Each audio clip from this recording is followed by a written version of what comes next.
It's time now to clear the air. And in today's edition of Insulting Our Intelligence, we focus on the issue of Mitt Romney's tax returns. Now, as you know, Mr. Romney has contemptuously dismissed those of us who'd like to see more of his personal tax returns, saying that our interest is small-minded. And his spokesman went even further, making it plain that the Romney campaign believes the issue is entirely irrelevant to the American people. Look, taxes are not an issue. It's not what the American people are talking about. Oh, really? That's an interesting analysis, Mr. Fernstrom, because according to a CNN poll, almost 2/3 of Americans would like to see more of Mr. Romney's tax returns. Answering the question, do you think Romney should or should not release tax returns from additional years, 63% said he should, just 36% said he shouldn't.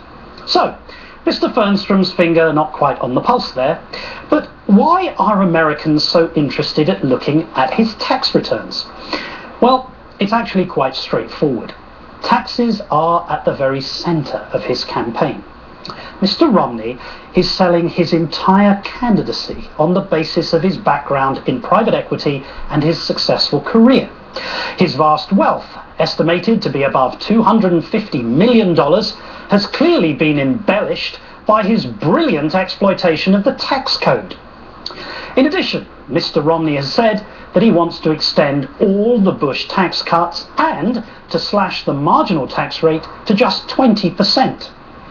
And by selecting Paul Ryan as his running mate, it is possible to imagine that Mr. Romney will pay even less than the 13% he says he's paid in taxes, because Ryan's 2010 budget proposed the complete elimination of taxes on capital gains, dividends and interest, the very sources of Mr. Romney's income.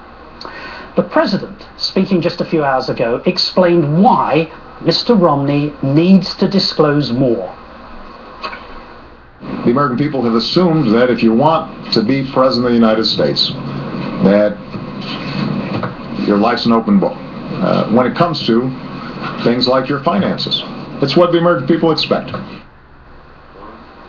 You see, Mr. Romney, it's not us who've put taxes on the table, it's you.